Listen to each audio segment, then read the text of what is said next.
Hello students, welcome to my YouTube channel. आज की date है 7 मार्च एंड 7 मार्च के द हिंदू न्यूज़पेपर को हम आज एनालाइज कर रहे हैं। आज के द हिंदू एनालिसिस को हम शुरू करें उससे पहले मैं आपको बता दूं कि आप हमसे इन तीन मीडियम्स के थ्रू कनेक्ट कर सकते हो। टेलीग्राम पे आपको हमारे लेक्चर्स की पीडीएफ मिल जाएगी, इसकी लिंक भी आपको डिस्क्रिप्शन बॉक्स में मिल जाएगी। मेल कर सकते हो आप, आपकी जो भी क्वेरीज हों, और ट्विटर पे भी कनेक्ट कर सकते हो।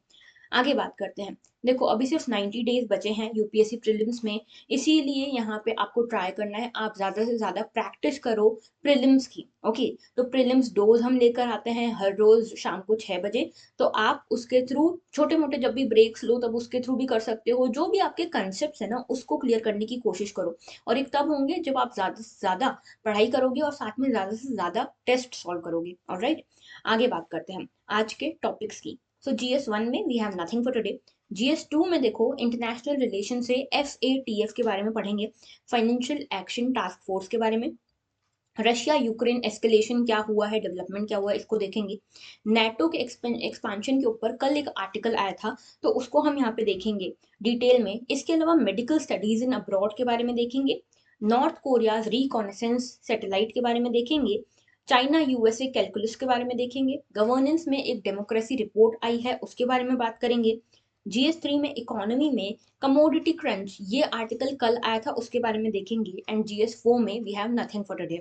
तो आज का लेक्चर थोड़ा सा लंबा हो सकता है, क्योंकि आज जो टॉपिक्स है ना, मेजोरिटी टॉपिक्स एनालिटिकल हैं। और आज आपके पास काफ़ी कंटेंट है जिसमें से आपको नोट्स बनाने रहेंगे। तो अपना पेन पेपर जो भी बनाते हो, जिस पे भी नोट्स बनाते हो, उसको साथ में लेके बैठना। ओके, तो आगे बढ़ते हैं। अच्छा, आज हम 6 और 7 मार्च दोनों का साथ में ले रहे हैं द हिंदू एनालिसिस। क्यों? क्योंकि संडे को हमारा न्यूज एनालिसिस नहीं आता है, इसीलिए। ओके, आज के क्वेश्चन आपके ये दो क्वेश्चन हैं।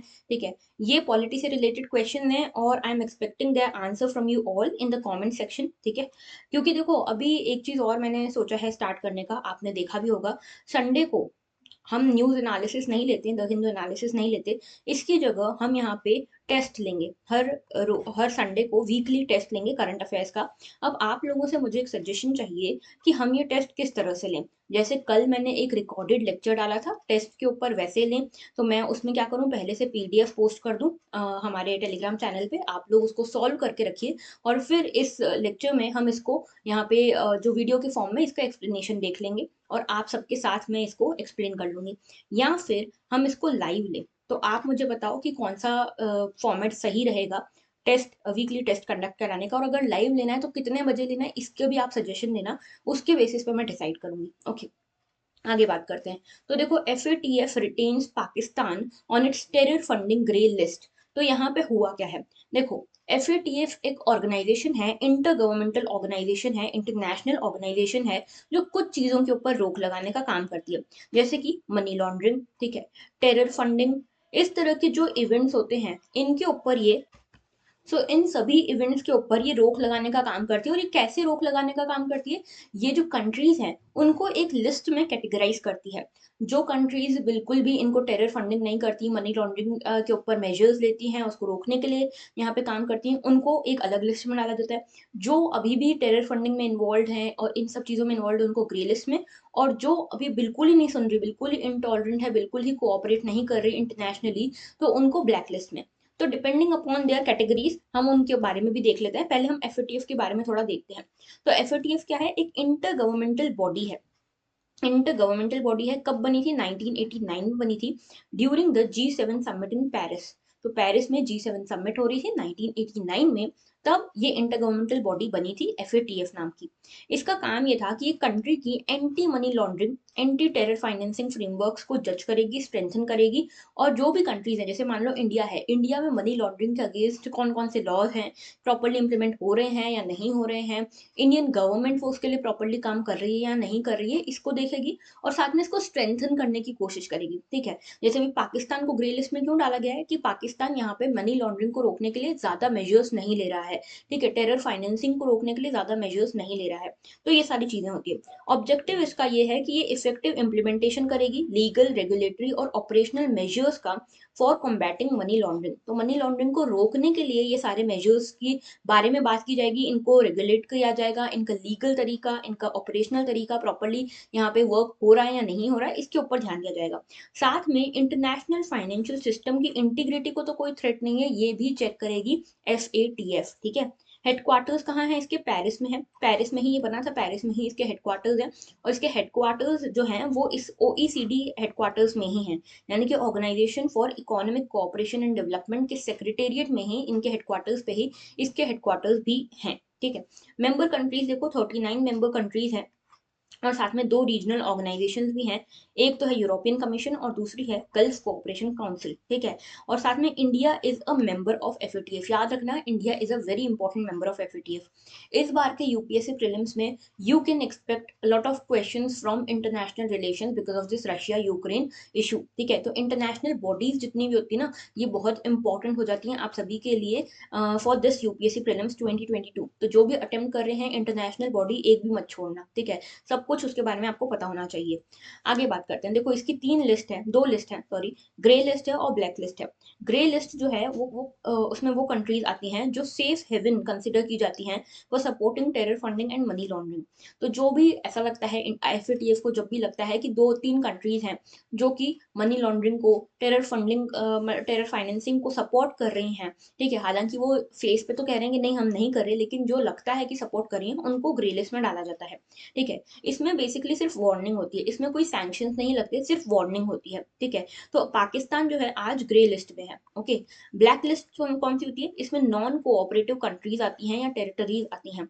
तो वो कंट्रीज, वो टेरिटरीज जो बिल्कुल कोऑपरेट नहीं करी, वो तो बिल्कुल मुंह पे बोल रहे हैं कि हाँ भैया हम तो करते हैं टेरर फाइनेंसिंग, हम तो करते हैं मनी लॉन्ड्रिंग, हम आपके इंटरनेशनल फाइनेंशियल सिस्टम के लिए थ्रेट तो हैं, तो अब आप, हम कुछ कोऑपरेट नहीं करेंगे, आपको जो करना है कर लो। ऐसी कंट्रीज के लिए ब्लैक लिस्ट है, ठीक है। तो यहाँ पे ये जो ब्लैक लिस्ट है ये रेगुलरली रिवाइज होती है, इसमें एडिशन होता है, डिलीशन होता है, जो भी कंट्रीज जिस हिसाब से चेंज होती है उस हिसाब से। अब इसमें ईरान और North Korea, Democratic People's Republic of Korea, ये 2 कंट्रीज इसमें ब्लैक लिस्ट में हैं अभी, ईरान और नॉर्थ कोरिया, ओके। अब इसके सेशंस जो हैं याद रखना है, FATF plenary is the decision making body, और ये जो है 3 बार मिलती है 1 साल में, तो ये क्वेश्चन पूछा जाता है, ठीक है। तो 3 बार साल में, 3 बार मिलती है ये FATF plenary. Now coming again to the news. तो यहाँ पे देखो पूछा गया है, बताया गया है कि FATF जो है पाकिस्तान को इन्होंने रिटेन किया है ऑन द ग्रे लिस्ट। तो काफी लंबे टाइम से, लगभग 2018 से यहाँ पे पाकिस्तान जो है ग्रे लिस्ट में है।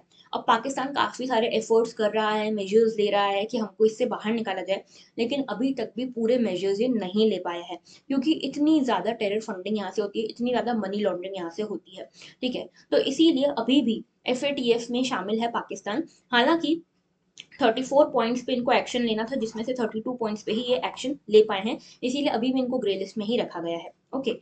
आगे बात करते हैं, देखो नेक्स्ट इशू है हमारा, Putin warns against imposing any no fly zone over Ukraine. तो यहाँ पे बेसिकली हुआ क्या, यूक्रेन गया नेटो के पास, यूक्रेन ने नेटो को बोला कि देखो हमारे यहाँ पे क्या हो रहा है, रशिया क्या कर रहा है, हमारे आसमान के ऊपर से हेलीकॉप्टर्स उड़ाता है, एयरक्राफ्ट उड़ाता है और ऊपर से मिसाइल्स फेंकता है। सो इन सब के कारण क्या हो रहा है कि यहाँ की यूक्रेन की जो इंफ्रास्ट्रक्चर है बहुत बुरी हालत में है, यहाँ की सिविलियन, यहाँ की एडमिनिस्ट्रेशन सब तबाह हो चुका है, ठीक है। तो इसीलिए यहाँ पे यूक्रेन गया नेटो के पास कि आप हमारा जो स्काईज हैं उनको नो फ्लाई जोन यहाँ पे घोषित कर दो। उससे क्या होगा, नो फ्लाई जोन जब किसी जगह को घोषित किया जाता है, किसी एयर स्पेस को नो फ्लाई जोन बोला जाता है, इसका मतलब कोई भी प्लेन उसके ऊपर से नहीं उड़ सकता, ठीक है। थोड़ा सा इसके बारे में देखते हैं फिर आते हैं न्यूज पे। A no-fly zone is a territory over which aircraft are not permitted to fly. वो टेरिटरी जिसके ऊपर एयरक्राफ्ट फ्लाई नहीं कर सकते। इसके ऑब्जेक्टिव्स क्या होते हैं, पहला तो किसी पर्टिकुलर एरिया की सिक्योरिटी के लिए हो सकती है, किसी पर्टिकुलर स्ट्रक्चर की सिक्योरिटी के लिए, किसी ग्रुप ऑफ पीपल की सिक्योरिटी के लिए, ठीक है। और ये जो भी जोन होते हैं is are usually set up in a military context, somewhat like a demilitarised zone in the sky. तो जैसे होता है ना कि लैंड पे आप डीमिलिटराइज्ड जोन करते हो, वैसे स्काई में आप यहाँ पे एयर स्पेस को बंद कर देते हो, या फिर नो फ्लाई जोन यहाँ पे डिक्लेयर कर देते हो। अब इंडिया में कई सारे नो फ्लाई जोन हैं, जैसे ताजमहल के ऊपर नो फ्लाई जोन है, Rashtrapati Bhavan, parliament building, prime ministers resident, ये सारे जो हैं ये सब इसीलिए हैं। देखो, कोई तो स्ट्रक्चर को बचाने के लिए, कोई देश की सिक्योरिटी के लिए, कोई पर्टिकुलर स्ट्रक्चर के लिए, कोई पर्टिकुलर एरिया के लिए, कोई पर्टिकुलर पर्सनैलिटी के लिए, ये सब चीजें हैं, ठीक है। अब देखो वापस आते हैं न्यूज आर्टिकल पे। तो पुतिन ने जो रशिया के प्रेसिडेंट हैं पुतिन, उन्होंने नाटो को ये धमकी दी है कि अगर आपने नो फ्लाई जोन यहाँ पे घोषित किया तो that would be a provocation for world war. तो वर्ल्ड वॉर 3 उसके बाद हो सकती है अगर आपने इसमें इन्वॉल्व होके इंटरफेयर करके यहाँ पे इसको नो फ्लाई जोन घोषित किया तो, ठीक है। तो ये पूरा इशू था। अभी तक तो कोई भी नो फ्लाई जोन इसमें घोषित नहीं किया गया, नाटो ने अभी कुछ भी इसके लिए रिस्पॉन्ड नहीं किया है, अभी नाटो बच रहा है ये सब करने से, ठीक है। तो ये जो पूरा स्ट्रगल है ये क्यों हो रहा है, ये इसीलिए हो रहा है क्योंकि यूक्रेन कह रहा है कि देखो, यूक्रेन ने बोला, यूक्रेन और रशिया के बीच में एग्रीमेंट साइन हुआ, ठीक है, बायलैटरल एग्रीमेंट साइन हुआ कि जो भी यहाँ पे हमारे यूक्रेन में सिविलियंस फंसे हुए हैं, फॉरेनर्स फंसे हुए हैं, जैसे इंडिया के स्टूडेंट्स हैं, चाइना के स्टूडेंट्स हैं, ये सब जो लोग फंसे हुए हैं इनको हम पहले निकलने दे देते हैं, फिर हम वापस से शुरू करेंगे अपनी लड़ाई, ठीक है। तो ये एग्रीमेंट हुआ। अब यहाँ पे मेनली मारियोपोल में ये जो एग्रीमेंट है इसको यहाँ पे ब्रीच किया जा रहा है, बार बार ब्रीच हो रहा है, ठीक है। पहले कल भी ब्रीच हुआ, आज भी ब्रीच हुआ, ऐसे 2-3 दिन हो गए।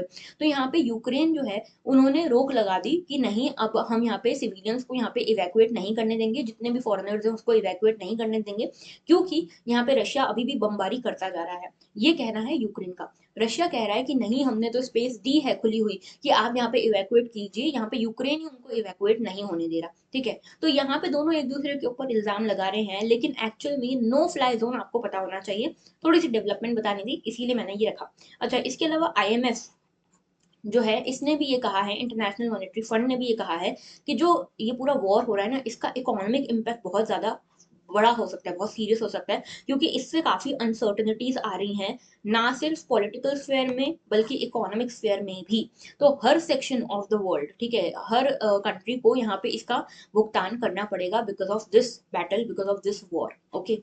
आगे बात करते हैं। देखो, 15,920 evacuated so far, but it is a long wait for 700 in Sumy.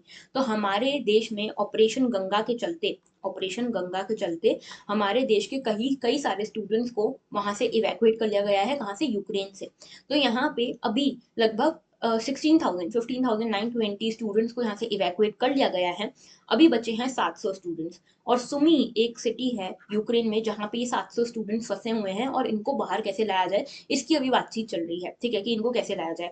तो मेनली ये याद रखना है आपको कि सुमी कौन सी जगह है। सुमी यूक्रेन की जितनी भी सिटीज है ना, ये आपके लिए बहुत इंपॉर्टेंट हो गई है यूपीएससी प्रीलिम्स के लिए, ओके। तो सुमी के बारे में याद रखना। और यहाँ पे थोड़ी सी सिचुएशन बताई गई है कि यहाँ पे ना उनके पास खाने को है, ना पीने को है, कुछ भी नहीं है उनके पास, ठीक है।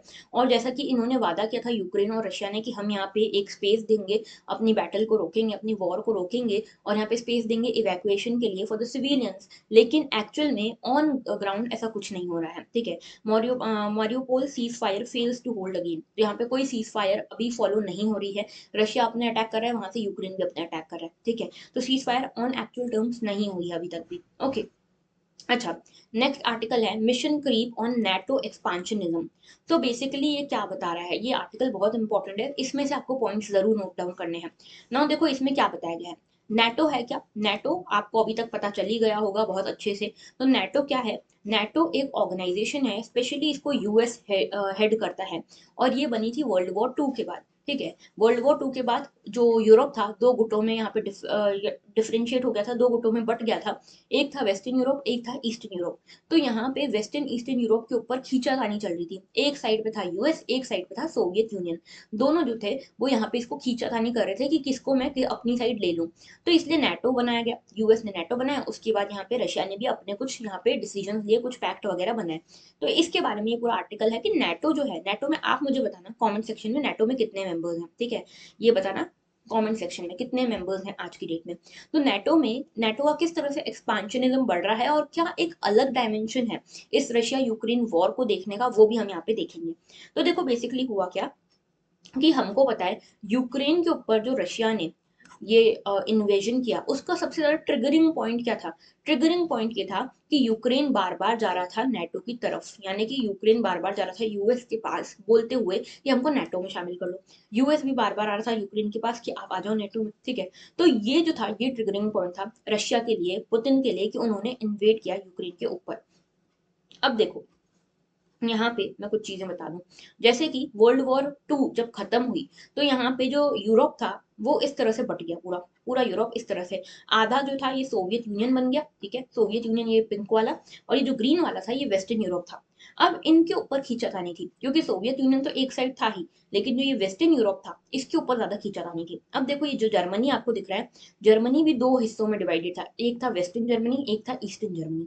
तो ये जो आपको दिख रहे हैं ना रेड वाले, ये रशिया की साइड थे, और जो ग्रीन वाले थे ये कहीं ना कहीं इंक्लाइंड थे टूवर्ड्स यूएस। ओके, आज भी लगभग हिस्सा यही है, लेकिन यहाँ वाले जैसे पोलैंड हो गया, ये हो गया हंगरी हो गया, रोमानिया, बुल्गारिया, ये सब जो है ये सब चले गए हैं यूएस की साइड। अब देखो, यहाँ पे यूक्रेन आपको नहीं दिख रहा है क्योंकि यूक्रेन बाद में बना था, यहाँ पे बहुत सारी टेरिटरीज कट के बनी थी सोवियत यूनियन से। जब 1991 में सोवियत यूनियन फॉल हुआ था, उसके बाद यहाँ पे सोवियत यूनियन से छोटे छोटे कंट्रीज बने थे, इसीलिए यहाँ पे यूक्रेन पहले सोवियत यूनियन का ही हिस्सा था, ठीक है।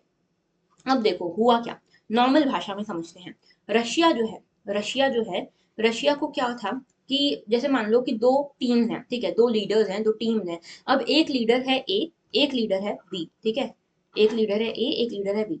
बी के पास मान लो 10 मेंबर्स हैं, ए के पास मान लो 8 मेंबर्स हैं साथ में, ठीक है। अब धीरे धीरे जब बी देखता है कि ये 10 के 10 मेंबर्स ए की तरफ जा रहे हैं, तो बी को खुन्नस आएगी, और बी क्या करेगा, इन 10 मेंबर्स के ऊपर अटैक करके इनको अपनी साइड लेने की कोशिश करेगा, जैसे भी बाय हुक और बाय क्रूक। तो यही हो रहा है अभी रशिया के साथ, ठीक है। अब क्या हो रहा है देखो, मैं समझाती हूँ क्या हुआ, स्टार्ट कहाँ से हुई बात। नेटो बना 1949 में, एक मिनट में कलर चेंज कर लूं पेन का।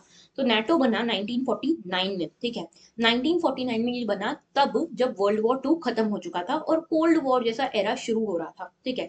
अब इसके इनिशियल ऑब्जेक्टिव जब ये बना था, तब इसके इनिशियल ऑब्जेक्टिव्स में सबसे पहला था यूएसएसआर को काउंटर करना, यानी कि सोवियत यूनियन को काउंटर करना, इसका सबसे पहला ऑब्जेक्टिव था।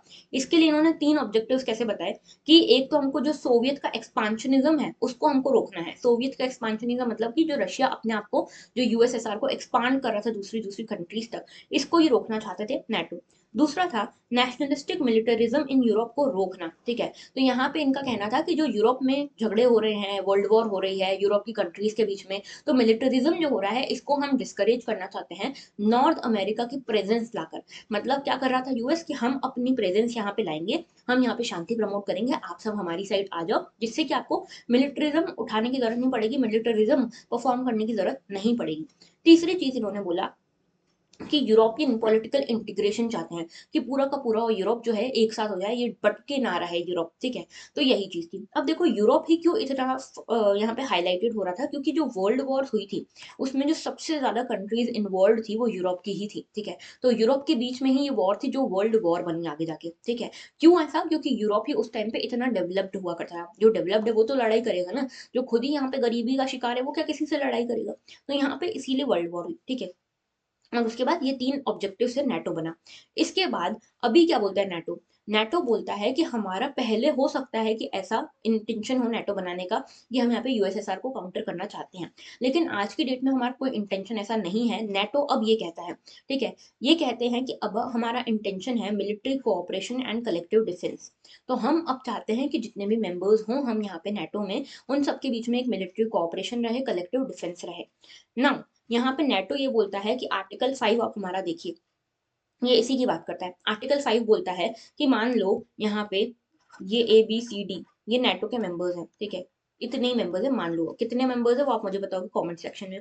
तो ये 4 मान लो मेंबर्स हैं नेटो के। अब मान लो किसी एक कंट्री, जैसे मान लो रशिया ने यहाँ ए के अगेंस्ट अटैक किया, ए के ऊपर अटैक किया, तो ये अटैक सिर्फ ए के ऊपर नहीं, ABCD चारों के ऊपर माना जाएगा, ठीक है। और ये ABCD चारों इसका जवाब देंगे, ठीक है। तो इस तरह से ये नेटो का आर्टिकल 5 बोलता है कि एक के ऊपर अटैक सभी के ऊपर अटैक माना जाएगा, और सभी के सभी फिर उसको रिस्पॉन्ड करेंगे, ठीक है। अब यहाँ पे इसी के बदले में, इसी के रिस्पॉन्स में, इसी के कॉन्फ्लिक्ट में निकल कर आया वर्सोवा पैक्ट, ठीक है, जो 1955 में आया, वर्सोवा पैक्ट जो बोलना बोल लो, 1955 में ये आया, ठीक है, 49 में वो आया, 55 में ये आया। ये था बेसिकली सोवियत यूनियन का इनिशिएटिव, और ये था बिल्कुल काउंटर करने के लिए नेटो को। तो यहाँ पे ये एक पॉलिटिकल मिलिट्री अलायंस था जो नेटो को काउंटर करने के लिए आया था, ठीक है। अब क्या हुआ, धीरे धीरे जो ईस्टर्न यूरोपियन कंट्रीज थी, जैसे ईस्ट जर्मनी हो गया, यहाँ पे देखो ईस्ट जर्मनी हो गया, पोलैंड हो गया, हंगरी, रोमानिया, बल्गारिया, इन सभी को यहाँ पे इस जो वर्सोवा पैक्ट है, वॉर्सो पैक्ट है, उसमें शामिल कर लिया गया, ठीक है। अब यहाँ पे ये सबको शामिल कर लिया गया, 1955 से शुरू हुआ था ये दौर। उसके बाद क्या हुआ, 1980s, लेट 90s, 1980s आते आते हुआ क्या कि जो ईस्टर्न यूरोप है, इसमें काफी ज्यादा इकोनॉमिक स्लोडाउन देखने को मिला, ठीक है। इकोनॉमिक स्लोडाउन काफी देखने को मिला, काफी नीचे जा रही थी इन सभी की इकोनॉमी, ठीक है। तो इकोनॉमिक स्लोडाउन देखने को मिला, और यहाँ से क्या हुआ, कंट्रीज ने फिर ड्रिफ्ट करना शुरू करा टुवर्ड्स नेटो। यूएस एक सुपर पावर बन रहा था, रशिया की पावर, सोवियत यूनियन की पावर नीचे आ रही थी because of the economic crunches. तो यहाँ पे जो बीच की कंट्रीज थी, जो वर्सो पैक्ट साइन कर चुकी थी, वो सारी की सारी ड्रिफ्ट होने लगी किसकी तरफ, नेटो की तरफ। तो यहाँ पे कई सारी कंट्रीज नेटो की तरफ चली गई, ठीक है। इससे ऑलरेडी ये जो सोवियत यूनियन था बहुत घनाया हुआ था, बहुत फ्रस्ट्रेटेड था। बाद में क्या हुआ कि सोवियत यूनियन यहाँ पे डिसइंटीग्रेट ही हो गया 1990s में। जब ये सोवियत यूनियन डिसइंटीग्रेट हो गया तो छोटे छोटे सैटेलाइट कंट्रीज बन गई, ये भी नेटो की तरफ जा रही थी। अब हुआ क्या, धीरे धीरे सभी को लगभग 5 राउंड जैसे करे नेटो ने एक्सपांशन के, और इन कंट्रीज को अपने साथ शामिल कर लिया, ठीक है। मतलब नेटो जब मैं बोलती हूँ तो समझ लेना लीडर कौन है, यूएस है, ठीक है। तो यहाँ पे 5 राउंड के एक्सपांशन यहाँ पे इन्होंने करे। उसके बाद क्या हुआ, अब 2008 में इन्होंने आखिरी चाल क्या चली, लास्ट चाल अभी तक की, कि इन्होंने बोला, नेटो ने बोला कि यूक्रेन और जॉर्जिया, ठीक है, यूक्रेन और जॉर्जिया को हम यहाँ पे नेटो में शामिल होने का आमंत्रण देते हैं, इनविटेशन देते हैं। इससे तो रशिया का बिल्कुल दिमाग हो गया आउट, ठीक है, कि अब यार हमारे जो आसपास की एकदम ही नेबरहुड कंट्रीज हैं, जो हमारा हिस्सा हुआ करती थी, इंटीग्रल पार्ट हुआ करती थी रशिया को, और आज भी उनका कल्चर हमारे जैसा है, उनके लोग हमारे जैसे हैं, आप उनको कैसे अपनी साइड ले जा रहे हो, ठीक है। तो यहाँ पे ये सब चीजें हुई, जॉर्जिया के ऊपर अल्टीमेटली अटैक कर दिया यहाँ पे रशिया ने। उसके बाद, ठीक है, जॉर्जिया की कई सारी टेरिटरीज को इन्वेट करके उसको अक्वायर कर लिया रशिया ने। उसके बाद क्या हुआ, यूक्रेन के पास भी ऐसी हुआ, यूक्रेन पे 2014 में अटैक करा, क्रीमिया ले लिया यूक्रेन से, किसने, रशिया ने, because of all these things, ठीक है। और अब क्या हुआ है कि अब यूक्रेन के पूरे ऊपर इन्वेट कर दिया है किसने, रशिया ने, because of this triggering factor of NATO's expansionism, okay. तो यहाँ पे देखो हुआ क्या कि ये पूरा आर्टिकल जब आप पढ़ोगे ना तो आपको ये सारी चीजें समझ आएगी, और आई वुड रिकमेंड इसको पढ़ना जरूर, ठीक है, क्योंकि इसमें एक एक छोटी छोटी डिटेल दी कि कौन सी कंट्री कब किस में गई। ये अभी मैं कंसेप्ट में ये सब चीजें नहीं समझाऊंगी आपको, ठीक है।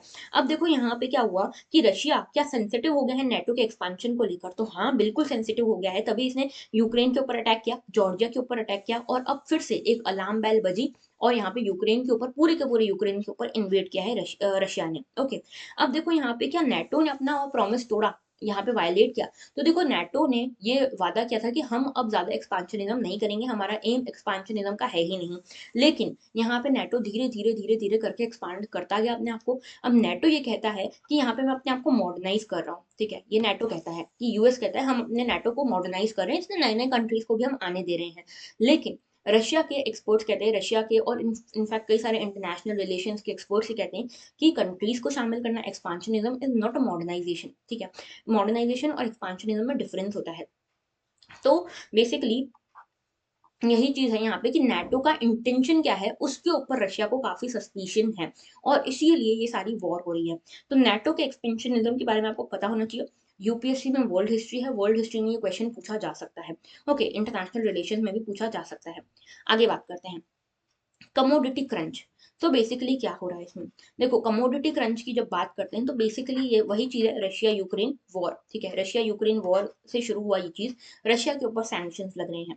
अब इन सैंक्शंस के चलते आईएमएफ ने भी ये बोला, और कई सारी ऑर्गेनाइजेशन ने बोला है कि इसके कारण सिर्फ रशिया को नुकसान नहीं होगा, पूरे वर्ल्ड को इसका भुगतान करना पड़ेगा। कैसे, देखो इसमें ये बोलते हैं कि जो कमोडिटी प्राइस है, कमोडिटी प्राइसेस जो हैं वो बढ़ते जा रहे हैं, ऑयल प्राइसेस बढ़ते जा रहे हैं। अभी एक इंडेक्स भी आया था, ठीक है, ये कमोडिटी प्राइसेस वगैरह बढ़ रहे हैं, ब्लूमबर्ग कमोडिटी इंडेक्स आया था जिसमें बोला गया कि लगभग 13% से ये प्राइसेस बढ़ रहे हैं आज की डेट में।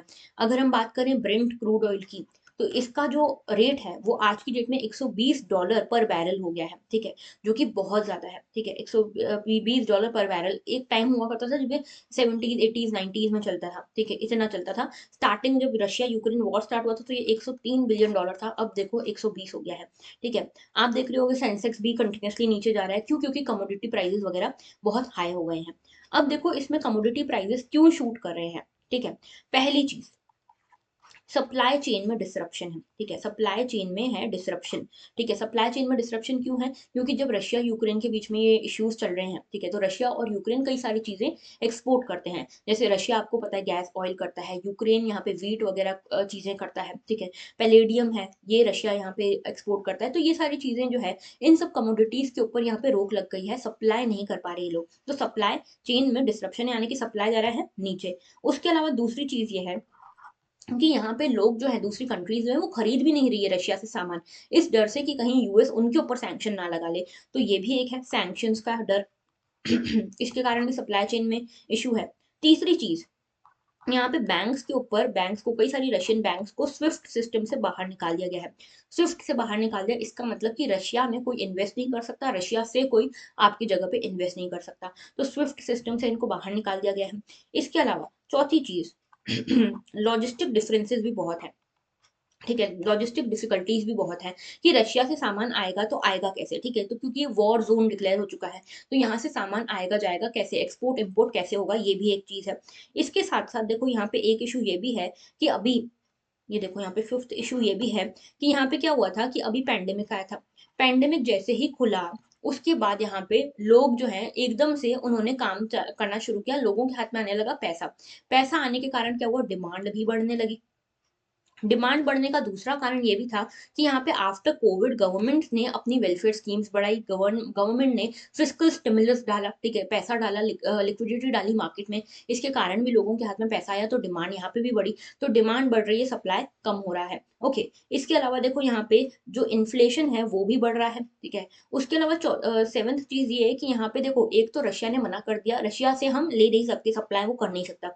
दूसरा ओपेक कंट्रीज है, ठीक है, ओपेक कंट्रीज क्या करती हैं, पेट्रोलियम ऑयल वगैरह इनका कार्टेल है, ये यहाँ पे प्रोड्यूस करती है, इन्होंने अपना जो प्रोडक्शन है उसको बढ़ाने से भी मना कर दिया, तो सप्लाई कम होता जा रहा है, डिमांड बढ़ती जा रही है, इसके कारण यहाँ पे कमोडिटी क्रंच देखने को मिल रहा है, प्राइजेस बहुत ज्यादा बढ़ रहे हैं। अब इन्फ्लेशन भी बहुत ज्यादा बढ़ रहा है रशिया यूक्रेन वॉर के कारण, ठीक है। अब दूसरी चीज ये कि क्या ये सिर्फ रशिया यूक्रेन वॉर के कारण बढ़ रहा है, तो नहीं, ऐसा नहीं है, बहुत सारे फ्रिक्शन है, बहुत सारे फैक्टर्स हैं। जैसे कि कोविड आया था तो लॉकडाउन लगे थे, ठीक है, लॉकडाउन लगा था तो उसमें भी सप्लाई डिमांड में डिसरप्शन था। उसके बाद जब लॉकडाउन खुला तो एकदम यहाँ पे उतना रिकवर नहीं हुआ, लेकिन जब रिकवर हुआ तो प्राइसेस बढ़ने लग गए क्योंकि डिमांड ज्यादा थी, ठीक है। उसके बाद अभी ये वॉर जोन आ गया है। उसके अलावा एनर्जी का भी एक इशू है। क्या एनर्जी का इशू क्या है कि देखो, यहाँ पे जो लीडर्स हैं वो बोल रहे हैं कि हम रिन्यूएबल एनर्जी की तरफ जाएंगे, जैसे हमारे प्राइम मिनिस्टर ने भी बोला है कि हम रिन्यूएबल एनर्जी की तरफ जाएंगे, 2070 तक हमको अपने देश को कार्बन न्यूट्रल बनाना है। तो ऐसे में जो लोग इन्वेस्ट करते थे कन्वेंशनल एनर्जी में, फॉसिल फ्यूल्स में, अब वो यहाँ पे इन्वेस्ट नहीं कर रहे, उनको लग रहा है कि पूरा आगे आके मार्केट तो रिन्यूएबल एनर्जी का ही आना है, तो इन्वेस्ट नहीं कर रहे तो प्रोडक्शन नहीं हो रहा, प्रोडक्शन नहीं हो रहा तो प्राइसेस बढ़ रहे हैं, ठीक है। इसके साथ में अब आगे क्या होगा, तो आगे देखो यही है कि रशिया यूक्रेन वॉर जितना लंबा चलेगा और जितना अगली होगा, उतना ज्यादा कमोडिटी क्रंच भी बढ़ेगा, प्राइसेस भी बढ़ेंगे। और एंड में ये चीज हमको समझने जैसी है कि रशिया के ऊपर अगर हम सैंक्शन लगाते हैं तो वो सैंक्शन सिर्फ रशिया के ऊपर नहीं होगा, उसमें पूरा वर्ल्ड जो है चपेटे में आएगा, ओके। तो ये था पूरा इंपॉर्टेंट आर्टिकल, इसके पॉइंट्स याद रखना। आगे बात करते हैं, why do Indians go abroad for medical studies. तो यहाँ पे ये बताया गया कि इंडियंस क्यों मेडिकल स्टडीज के लिए बाहर जाते हैं, क्या जरूरत है उनको बाहर जाने की। अब देखो हमारे कई सारे मेडिकल स्टूडेंट्स फंसे हुए हैं यूक्रेन में, तो ये इसलिए इशू इंपॉर्टेंट हो जाता है। तो देखो यहाँ पे ये देखो, अच्छा एक चीज और कि मुझे कई सारे कमेंट्स है कि थोड़ा ब्रॉड थोड़ा जूम किया करो। अब जितनी कैपेबिलिटी है मैं उतना जूम करती हूँ आर्टिकल को, आप पीडीएफ डाउनलोड कीजिए और उसमें से आप पढ़ सकते हैं इसको, ठीक है। दूसरी चीज, हाँ, अब देखो यहाँ पे मेडिकल स्टूडेंट्स क्यों बाहर जाते हैं, ये आर्टिकल है। तो पहला ये कि यहाँ पे इनका पता कैसे चल रहा है कि ये बाहर गए हैं, क्योंकि ये यूक्रेन रशिया इशू हुआ है। अब हम कई सारे मेडिकल स्टूडेंट्स को बाहर से ला रहे हैं। यूक्रेन का एक डाटा है जो ये बताता है कि 18,000 स्टूडेंट्स हैं जो हमारे इंडियन स्टूडेंट्स हैं जो वहां पे फंसे हुए हैं, and most of them are medical students, ठीक है। अब क्या ऐसा क्यों, which countries do Indian students prefer. तो देखो सबसे पहले इंडियन स्टूडेंट्स इंडिया के अलावा China, Russia, Ukraine, Kyrgyzstan, Kazakhstan, Philippines, इन सब जगहों पे जाते हैं, ठीक है। इन सब जगहों पे जाते हैं मेडिकल स्टडीज के लिए। ओके, अब देखो इसके साथ में ये भी चीज समझने देती कि क्यों ये बात चाहते हैं बाहर, ठीक है, क्या इंडिया में इनकी पढ़ाई नहीं हो सकती? तो देखो इंडिया में काफी अच्छा मेडिकल सिस्टम है, लेकिन इशू क्या है कि यहाँ पे 50-50% है। 50-50% क्या है? 50% तो है, देखो 50% जो है वो गवर्नमेंट कॉलेजेस हैं और 50% जो है वो प्राइवेट कॉलेजेस हैं। अब जो 50% गवर्नमेंट कॉलेजेस हैं इनकी फीस तो काफी अफोर्डेबल है। जो 50% प्राइवेट कॉलेजेस हैं इसमें भी ये कहा गया है कि इसका भी जो 50% होगा उनकी फीस भी गवर्नमेंट कॉलेजेस जैसी ही होगी, तो ये भी अफोर्डेबल है। लेकिन जो बाकी बचे उसमें ये जो फीस है बहुत ज्यादा रहती है, डोनेशंस होते हैं, मैनेजमेंट सीट्स होती हैं, काफी ज्यादा लंबा खर्चा आता है। तो यूजुअली आप गवर्नमेंट स्कूल कॉलेजेस में देखोगे तो 30 से 40 लाख खर्चा आता है मेडिकल स्टूडेंट का पूरे यहाँ पे 4 साल 5 साल का। लेकिन प्राइवेट यूनिवर्सिटीज में देखोगे तो 1 करोड़ तक ये खर्चा चला जाता है, ठीक है। और इससे काफी ज्यादा सस्ता होता है बाहर जाके पढ़ना, यूक्रेन, रशिया, चाइना जाके पढ़ना इससे काफी सस्ता होता है। इसीलिए जो middle class, lower middle class families होती हैं वो इसको इतना अफोर्ड नहीं कर पाती, इसीलिए ये बाहर जाके बच्चे पढ़ते हैं, ठीक है। अब यहाँ पे एक चीज और भी समझनी है कि कंपटीशन भी ज्यादा है, ठीक है। और यहाँ पे देखो एक तो मेडिकल फील्ड में ही क्यों आना है, क्योंकि इससे रिलेटेड कई सारी चीजें हैं। एक तो सोशल प्रेस्टीज है, ठीक है, सोशल स्टेटस है। जो भी लोग जैसे मान लो छोटी कास्ट से बिलोंग करते हैं या सोशल हिरार्की में नीचे हैं, तो उनको चाहिए सोशल मोबिलिटी में ऊपर जाना, हिरार्की में ऊपर जाना। इसके लिए वो डॉक्टर बनने की कोशिश करते हैं क्योंकि डॉक्टर्स को बहुत सम्मान से हमारे समाज में देखा जाता है। दूसरी चीज कि गवर्नमेंट और प्राइवेट दोनों सेक्टर्स में ही साथ में काम कर सकते हैं। तीसरी चीज कि लॉन्ग टर्म देखो तो पैसा भी अच्छा है, पावर भी अच्छी है, प्रेस्टीज भी है, तो सब कुछ होने के कारण लोग इस मेडिसिन फील्ड में जाना चाहते हैं ना। इनको यहाँ पे अपने देश में अपॉर्चुनिटीज नहीं मिलती क्योंकि सीट्स तो हैं, ठीक है, सीट्स हैं लेकिन कंपटीशन भी है। और इसमें से 60% सीट्स तो हैं अफोर्डेबल, लेकिन कुछ सीट्स हैं जो आखिरी की सीट्स बच जाती, काफी ज्यादा डोनेशन वाली सीट्स हैं, ठीक है। तो यहाँ पे एक डिमांड ये कही प्राइम मिनिस्टर जी ने हमारे, ये कहा कि हम यहाँ पे प्राइवेट इंस्टीट्यूशंस खोलेंगे। लेकिन जो मेडिकल एक्सपर्ट्स हैं उनका कहना है कि प्राइवेट इंस्टीट्यूशंस खोलने से कोई फर्क नहीं पड़ेगा। खोलना ही है तो आप पब्लिक इंस्टीट्यूशंस खोलिए, ठीक है, यानी कि गवर्नमेंट इंस्टीट्यूशंस खोलिए, क्योंकि मेन इशू यहाँ पे पैसे का है, अफोर्डेबिलिटी का है। तो अफोर्डेबिलिटी इसकी तभी आ पाएगी जब पब्लिक इंस्टीट्यूशन होंगे, ठीक है। तो ये पूरा आर्टिकल था। इसमें देखो यहाँ पे नीति आयोग ने भी कई सारे पब्लिक इंस्टीट्यूशंस जो है गवर्नमेंट इंस्टीट्यूशंस खोलने की बात की थी। तो यही चीज यहाँ पे बाकी सारे एक्सपर्ट्स भी कह रहे हैं। ऑलराइट, आगे बात करते हैं। North Korea confirms test on reconnaissance satellite. तो बेसिकली नॉर्थ कोरिया क्या कर रहा है? अभी हमने देखा नॉर्थ कोरिया किस में शामिल है, ब्लैक लिस्ट में शामिल है, FATF की। क्यों? क्योंकि ये किसी की बात नहीं सुनता, अपनी मर्जी से काम करता है। कई बैलिस्टिक मिसाइल्स, कई क्रूज मिसाइल्स उड़ाता रहता है जापान के ऊपर से, ऑस्ट्रेलिया के ऊपर से, इनको चमकाने के लिए कि देखो मैं तुम्हारे ऊपर ये बम फेंक सकता हूँ, ठीक है। तो अभी यहाँ पे नॉर्थ कोरिया ने अपनी एक सैटेलाइट लॉन्च करने की बात की गई है जिसमें रिकनेसेंस सैटेलाइट की बात है, ठीक है। अब इसमें ये स्पाई सैटेलाइट हो सकती है और इसमें जो है डाटा वगैरह कलेक्ट कर रहा है नॉर्थ कोरिया। ओके, इसके ऊपर कई सारे टेस्ट हो चुके हैं। और यहाँ पे कोरिया, तो यहाँ पे कोरिया जो है ये क्या कर रहा है, कई सारी बैलिस्टिक मिसाइल लॉन्च कर चुका है। कई सारे एक्सपर्ट्स ये कहते हैं और इनके आसपास की जो कंट्रीज ये कहती हैं कि जैसे यहाँ पे देखो, यहाँ पे जापान है, ऑस्ट्रेलिया है, इन सब ने ये कहा है, जो साउथ कोरिया है, इन सब ने कहा है कि ये बहुत सारी मिसाइल अभी लॉन्च कर भी रहा है। तो ये नॉर्थ कोरिया जो है 9th round of missile launch चला रहा है इस साल में। और यहाँ पे सियोल, वॉशिंगटन, टोक्यो ने स्पॉट भी की है इसकी सैटेलाइट्स को, ठीक है। इसके साथ साथ यहाँ पे कई सारे आउटसाइड एक्सपर्ट्स ये मानते हैं कि जो बैलिस्टिक मिसाइल्स कैरी कर रहा है उसमें कैमरा वगैरह भेज रहा है, तो काफी यहाँ पे अपनी जो मिसाइल सिस्टम है उसको एडवांस करके ये काम कर रहा है। स्पाई सैटेलाइट जो है वो यहाँ पे न्यू वेपन सिस्टम में कोरिया को कब से चाहिए थी और उन्होंने अब ये डेवलप भी कर ली है। अब UN जो है इस तरह की सैटेलाइट्स को बैन करता है, लेकिन नॉर्थ कोरिया तो किसी की सुनता नहीं है, इसीलिए वो कुछ भी कर रहा है। तो ये पूरा इशू था। रिकनेसेंस सैटेलाइट आपसे पूछा गया प्रीलिम्स में, किससे रिलेटेड है? नॉर्थ कोरिया से रिलेटेड है। ओके, आगे बात करते हैं। China Ukraine calculus driven by rivalry with US। तो बेसिकली इस आर्टिकल में क्या बताया गया है? अगेन एक एनालिटिकल आर्टिकल है। इसमें बेसिकली ये बताया गया है कि देखो इंडिया और चाइना वैसे तो हर चीज में अलग हैं, लेकिन आज की जो सिचुएशन है रशिया यूक्रेन कॉन्फ्लिक्ट वाली, उसमें चाइना और इंडिया की स्थिति लगभग सेम है। चाइना और इंडिया दोनों को ही बैलेंस करना है बिटवीन US और रशिया। चलो ये ज्यादा डिफिकल्ट इंडिया के लिए है, लेकिन चाइना के लिए किस तरह से डिफिकल्ट है? अभी कुछ दिन पहले हमारे टेलीग्राम चैनल पे भी इसका डिस्कशन हुआ था कि चाइना क्यों अभी रशिया के लिए पूरा खुल के सपोर्ट नहीं कर रहा, ठीक है। तो ये इशू उसी से रिलेटेड है। देखो हुआ क्या है कि चाइना वैसे तो रशिया का अलाय है पूरी तरह से, ठीक है। अभी विंटर ओलंपिक्स को जब सभी ने डिप्लोमेटिकली बॉयकॉट किया था, तब रशिया के प्रेसिडेंट पुतिन खुद गए थे चाइना में, ठीक है, चाइना ओलंपिक्स को सपोर्ट करने के लिए, बीजिंग ओलंपिक्स को सपोर्ट करने के लिए। तो चाइना और रशिया की हिस्टोरिकल टाइज है और काफी अच्छे टाइज हैं, ठीक है। लेकिन आज भी रशिया को खुलकर सपोर्ट नहीं कर पा रहा चाइना।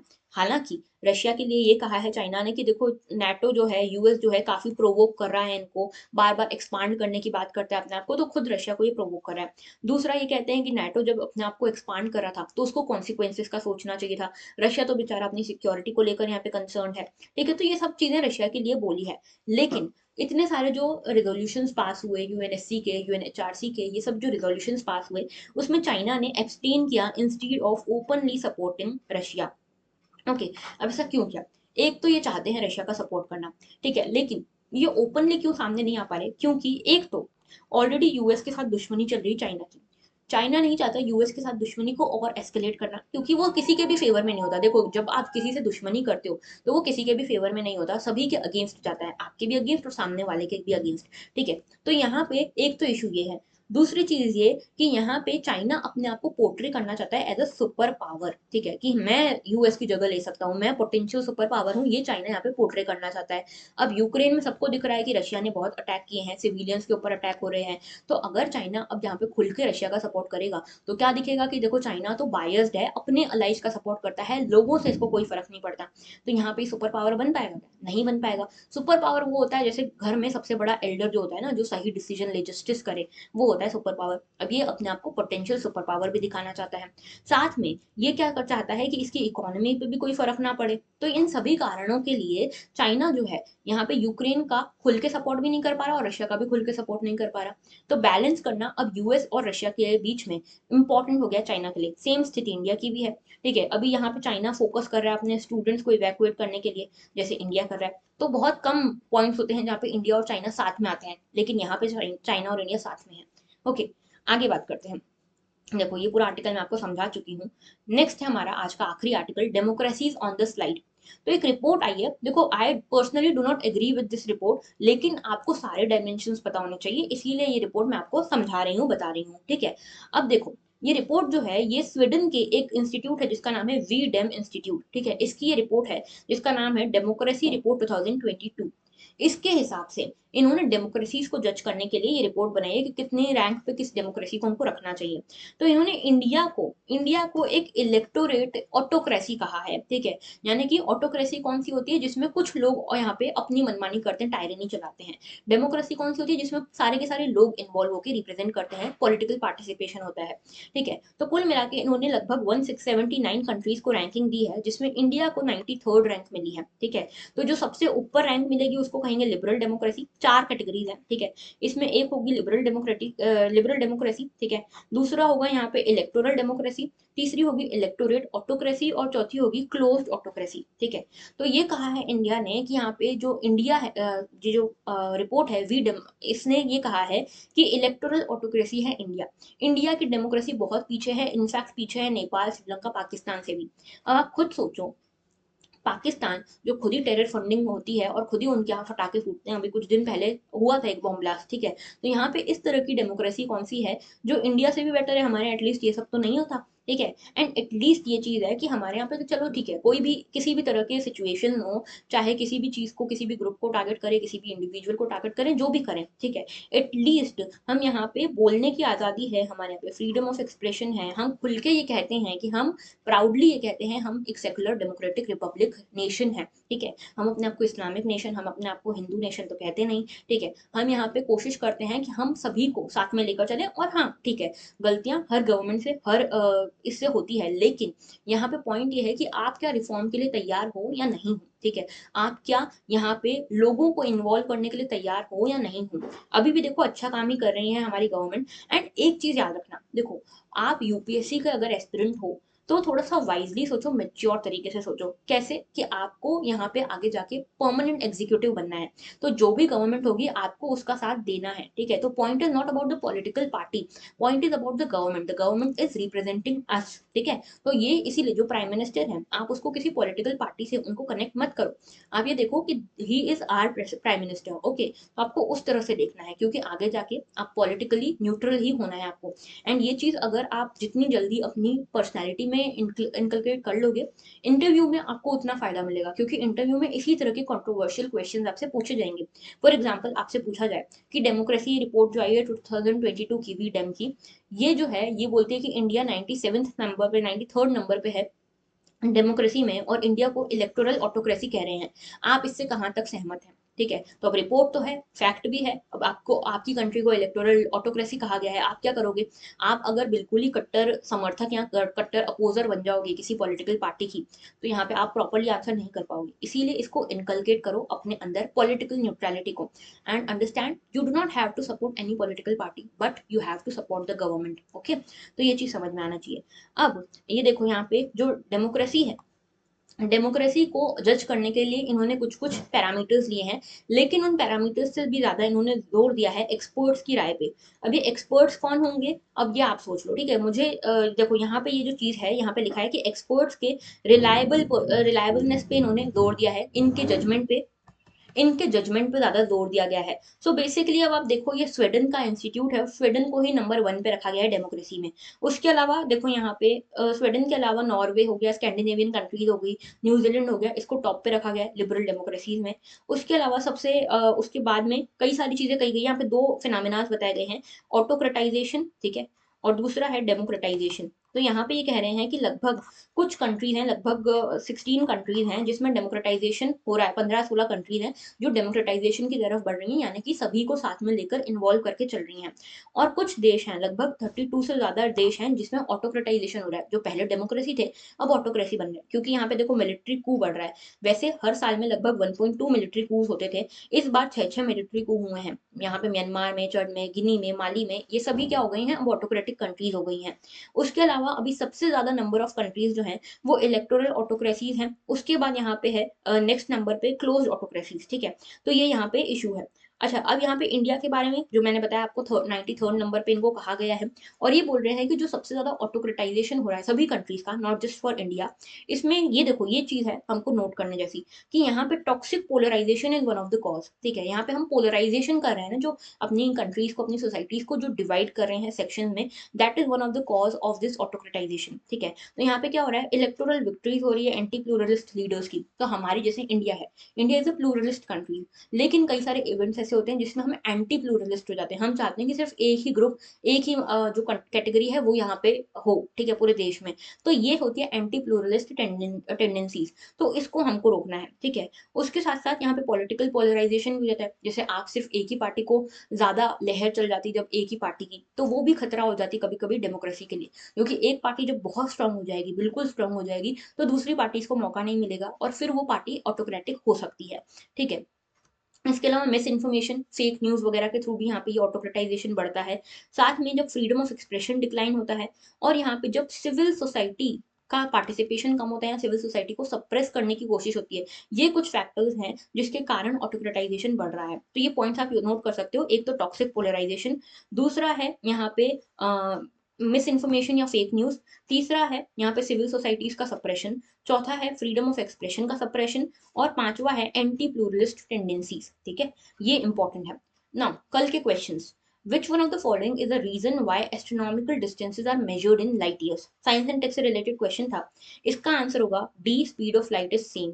देखो इसका मतलब ये है कि एस्ट्रोनॉमिकल जो भी डिस्टेंसेज हैं उनको हम लाइट ईयर में क्यों मेजर करते हैं, क्योंकि देखो बाकी सब चीजें बदलती है, लाइट की स्पीड हर जगह हर टाइम पे सेम रहती है। ठीक है, तो ये चीज आपको यहाँ पे डी जो है इसको टिक करना था।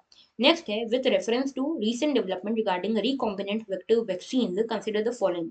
यहाँ पे रिकॉम्बिनेंट वेक्टर वैक्सीन को लेकर क्वेश्चन है, genetic engineering is applied in development of these vaccine, ये सही है। ये जो देखो ये वैक्सीन वो होती है जिसमें वैक्सीन जैसे कोई भी है, बैक्टीरिया है, वायरस है, इसके जीन्स को अल्टर किया जाता है, इसके डीएनए आरएनए को अल्टर करके होस्ट में इंजेक्ट किया जाता है, सो दैट उसमें जो इम्यूनिटी है वो डेवलप हो। तो जेनेटिक इंजीनियरिंग अप्लाई होती है, सही है। सेकंड स्टेटमेंट भी सही है, बैक्टीरिया और वायरसेस यूज होते हैं इसमें वेक्टर के थ्रू। ठीक है, तो यहाँ पे सेकंड स्टेटमेंट भी सही है, इसका आंसर होगा बोथ 1 and 2। ओके, सो आज के लिए इतना ही था, दैट वाज़ ऑल। आप लोग इस अगर आपको लेक्चर अच्छा लगा हो तो इसको लाइक करना मत भूलिएगा। साथ में इस चैनल को सब्सक्राइब करना मत भूलना, और अगर अच्छा लगा हो तो अपने फ्रेंड्स के साथ शेयर करना, and we have to support the channel, alright? और अच्छा, एक चीज़ और कि प्रीलिम्स डोज़ जो है हर रोज़ यहाँ पे 6 बजे 6 पीएम पे मैं पोस्ट करती हूँ, तो आप चाहो तो उसको भी देख सकते हो। Okay, so that was all. Thank you for watching. Have a very good day.